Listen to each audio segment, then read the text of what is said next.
Hello, everybody, and welcome back to this day in history for May 8th, 2024. First and foremost, got a couple birthdays that I need to announce. Some of my dearest friends. First and foremost, one of my childhood best friends, Brad. His birthday is today. And turns out Tiffany and Brad have the same birthday. I don't know why I never knew that before. I suppose it's a good thing that Facebook reminds me. Sorry, brother. But at any rate, happy birthday to Brad. Happy birthday to Tiffany. And it turns out that I don't know where I missed a step somewhere, but apparently everything that I mentioned yesterday was actually today. And what I mentioned the day before was actually for yesterday. So I don't know where I missed a day in there, but in context of not repeating stuff, I just picked a couple extra things from that I didn't put in the list yesterday for May 8th. And I don't know, it's goofy. I could swear that I had it on the right date. And I don't know if it's an issue with I just go back to the same link and I update for the day on Britannica.com, and I don't know where I missed a step there somewhere. But at any rate, this is for May 8th, and it's going to be a short one because there isn't a whole lot there that's new. So there are some birthdays, and there are some,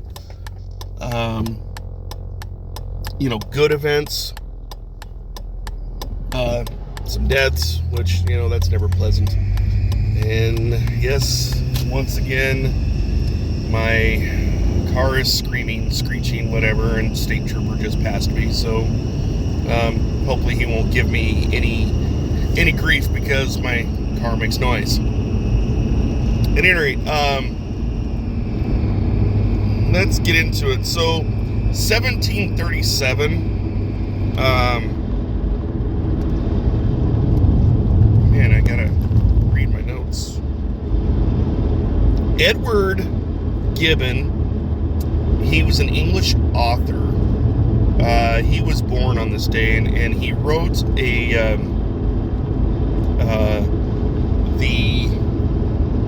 the history of the decline and fall of the Roman Empire. And so he was the author of that. He was born on this day in 1737. In 1899, a British economist, F.A. Hayek, I hope I pronounced his name right, he was born on this day. In 1926, we had a couple of famous people born on the same day, across the pond from each other, obviously. Sir David Attenborough, and if you are familiar with nature shows, you watch shows on natural environment and the like, you might have seen something that he has produced. He's a writer, he's a producer, he's a narrator. He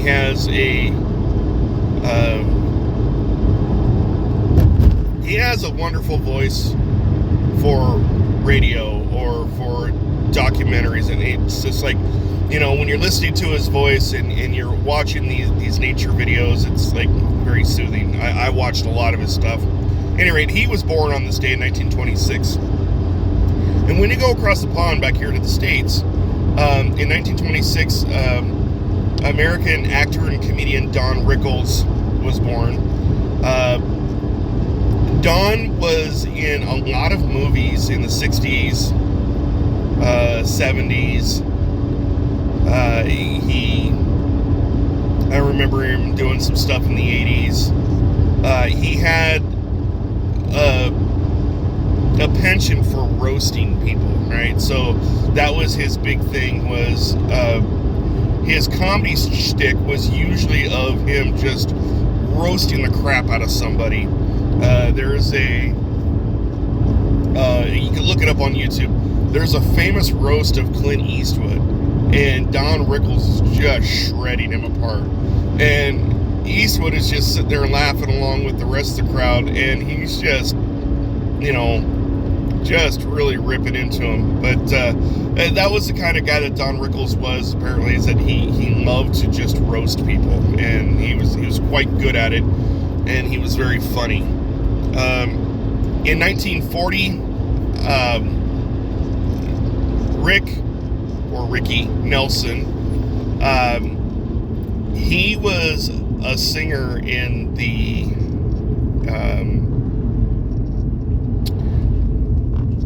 60s, I think.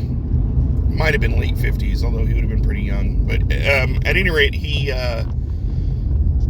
so Disney had this TV show, Ozzie and Harriet. And Ozzie and Harriet was about a family, the Nelsons, and Ricky was the younger brother, and he was a musician. He sang songs, and sometimes they would showcase some of his music on the shows. But he went on to, just be a musician after he did the acting thing. He had two twin sons, Matthew and Gunnar. They, in the 80s, they tried to break out into music, and they were fairly successful. I mean, they had a couple hits. They were actually they were doing a concert, and they actually went on twice. They were opening for their dad. Their dad hadn't showed up yet, and Rick was in he died in a plane crash on his way to that show. So the boys actually ended up playing this concert twice before they ever got word that their dad was killed in a plane crash. So he had some, pretty good music for the day. It was, stuff I listened to when I was younger. I mean, I'm more of a harder rock kind of guy, but I do like some of the old classic stuff from that era. 1961, we have, the birth, today's birthday is American politician, Democrat, Bill de Blasio. He's I want to say he's a congressman from New York. I can't remember if he was from New York or if he was from California. I don't know. At any rate, he's an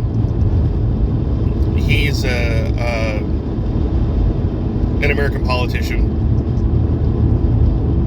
Not one of my favorites. I'll just leave it at that. So yeah, we're gonna move right along. So 1903, there was a French painter,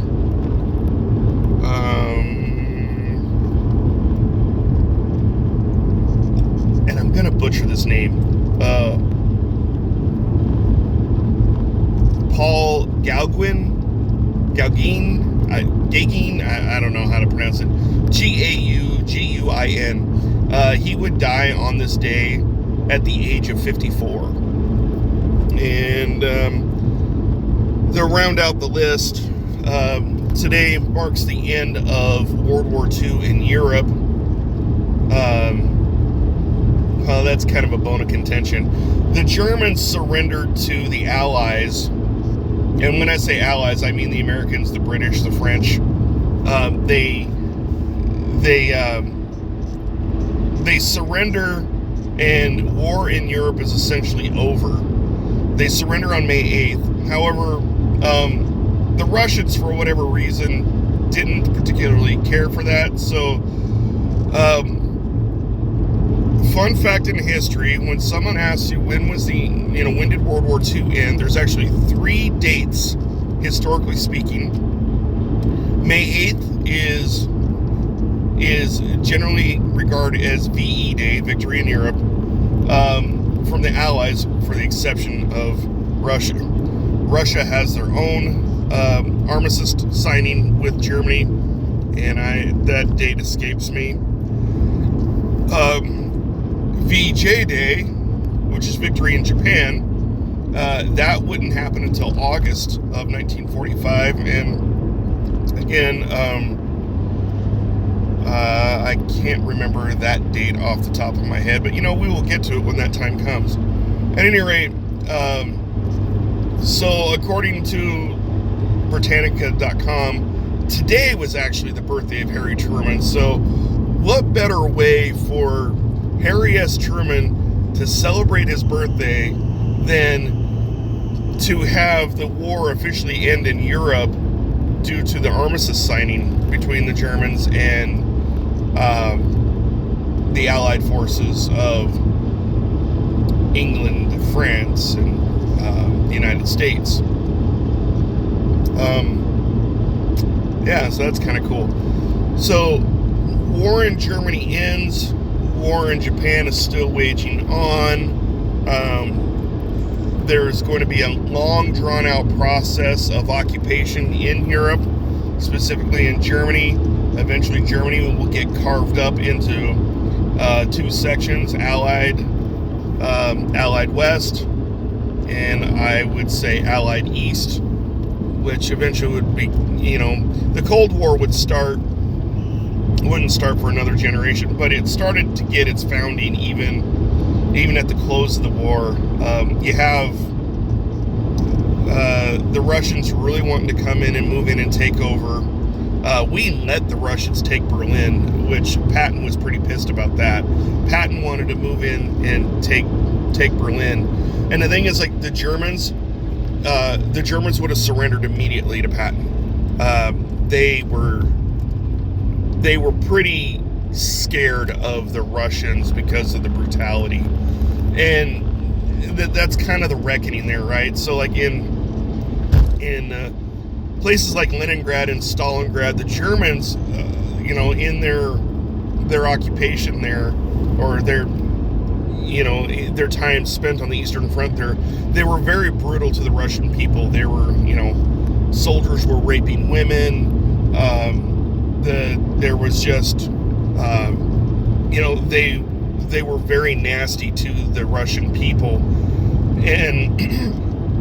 And the thing is, with the Russians coming in, they were coming in for vengeance. And High Command had felt that it was appropriate to throw the Russians a bone, so that's why they told Patton to back off there and let the Russians take the German capital in Berlin, so that the Russians could mete out their own form of justice against the Germans for what had been done to them. Does it make it right? No. I think the war could have been pacified a lot easier,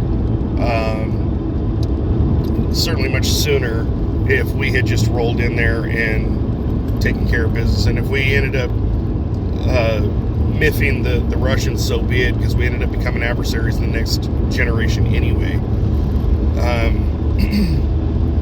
So it was but I mean, in the end, it was a good thing that the war comes to an end, and then they could focus on ending the war in Japan. I mean, and then, like I said, the occupation happened, right? So Germany would be occupied for the next 4 or 5 years, I think. I know that my grandfather was there. He was there as part of the occupation force, and he was there until 1949. He joined the army in 1943 at the age of 16.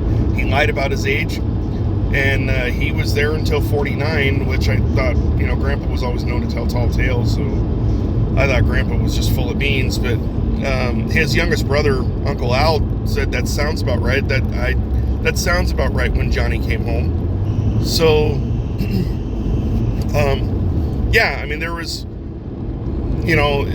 just because the war ended in 1945 didn't really mean that was the end. I mean, there was the nation building and the occupation to keep them from, not acting out ever again. And realistically, that's why we still have bases in Germany. That's why we still have bases in Japan. we have bases all over the world for rapid ready deployment, but we also have bases in some of those areas to, as a constant reminder of, you started some stuff, we finished it, and here is your bitter reminder that we beat you, and don't do it again. So, yeah, a little bit of a tangent, a little bit of a rabbit trail, a little bit of filling in time, I suppose. I don't know. At any rate, that concludes this day of May 8th. We'll do this again tomorrow on May 9th. Thanks for joining me. It's a beautiful, warm day. I think this is going to be a slight scorcher. Great. It's a great day for Brad and Tiffany for their birthdays, so I'm glad for that. But yeah, so that's today. Do take care of yourselves and be blessed, and we'll chat at you again tomorrow. So have a good one. All right, bye.